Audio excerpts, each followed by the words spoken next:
Halo, what's up? Ini Rian. Kali ini kita akan membahas mengenai sistem reproduksi pada manusia.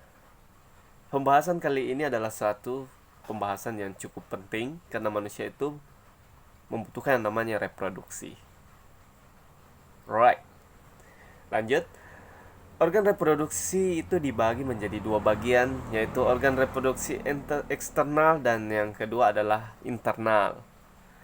Jikalau ditanya apa sih bedanya organ reproduksi internal dan eksternal? Ayo, yang punya mata pelajaran biologi kesayangan waktu SMA pasti tahu ini. Organ reproduksi eksternal adalah yang terlihat oleh mata dan sebaliknya internal yang tidak dilihat oleh mata.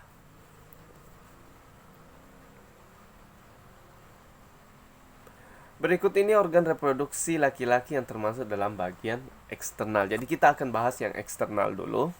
Yang pertama ada penis, yang terlihat di gambar dengan jelas yang menjulur keluar sebagai organ kopulasi pria. Skrotum, organ ini pun berperan untuk mengatur suhu testis. Skrotum. Terus selanjutnya yang ketiga ada testis. Testis berfungsi untuk menghasilkan testosteron dan juga untuk menghasilkan sperma.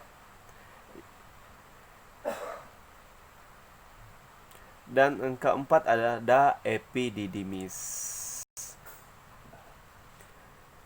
Ini berfungsi untuk menyimpan sekaligus mematangkan sperma yang dibentuk oleh testis.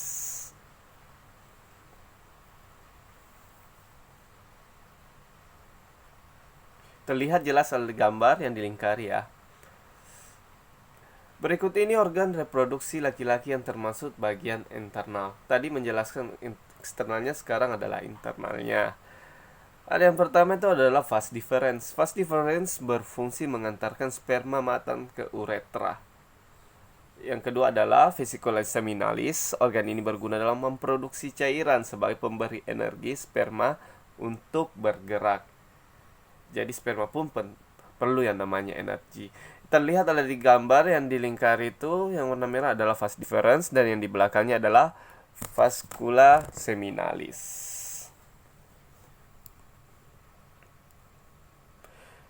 Yang ketiga adalah kelenjar prostat. Kelenjar ini berfungsi untuk menambahkan cairan yang membantu sperma saat terjadi ejakulasi dan membantu menjaga sperma tetap sehat. Ini saat terjadinya kopulasi.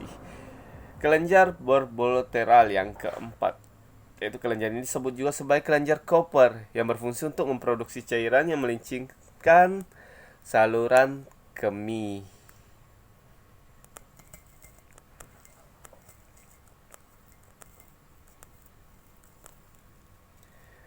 Oke, selanjutnya kita akan membahas sistem reproduksi pada wanita. Untuk sistem reproduksi pada wanita cukup kompleks dibandingkan yang ada pada laki-laki. Organ reproduksi eksternal kita bahas dulu. Itu ada beberapa bagian. Yang pertama adalah ada mons pubis. Mons pubis ini terlihat jelas oleh gambar, yaitu pada puncak. Mungkin bisa diingat itu mons adalah puncak. Biasanya ini adalah yang ditumbuhi bulu-bulu. Terus ada labia mayor. Yang kedua, labia mayor ini adalah bagian lips atau mulut dari vagina. Teksturnya seperti kulit biasa, agak tebal.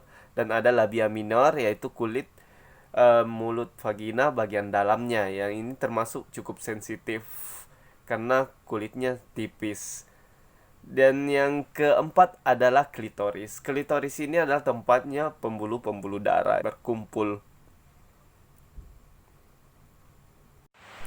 Selanjutnya adalah organ reproduksi internal pada wanita. Yang pertama ada vagina, yang berfungsi sebagai tempat keluar lendir, serviks, dan darah menstruasi, dan juga sebagai tempat lewatnya bayi pada saat persalinan secara normal, dan tempat kopulasi bagi yang sudah halal tentunya. Yang kedua ada serviks. Serviks atau leher rahim adalah bagian bawah dari rahim yang menghubungkan rahim dengan vagina. Yang sering dengar kata kanker serviks atau infeksi serviks, maka disitulah tempatnya. Nah, akan diperlihatkan gambarnya sebagai berikut.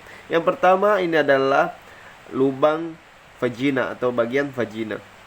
Yang setelahnya ini adalah cervix yang menghubungkan antara uterus dengan vagina. Terus yang ketiga itu adalah uterus atau biasa disebut rahim. Berfungsi sebagai tempat berkembangnya janin. Seiring waktu, rahim ini akan berkembang seiring perkembangan janin menjadi bayi. Dan yang keempat ada tuba fallopi. Berfungsi sebagai jalan yang dilalui oleh sel telur untuk berpindah dari ovarium ke rahim. Bentuknya seperti sayap ya, kiri dan kanan, posisinya di samping kiri dan kanan uterus. Yang terakhir kita bahas adalah ovarium atau indung telur, adalah jaringan kecil bentuk oval yang berada samping kiri kanan uterus, yang berfungsi untuk memproduksi sel telur. Baiklah, demikian pembahasan kali ini. Saya Muhammad Rian Satriadi. Thank you for watching. See you next video.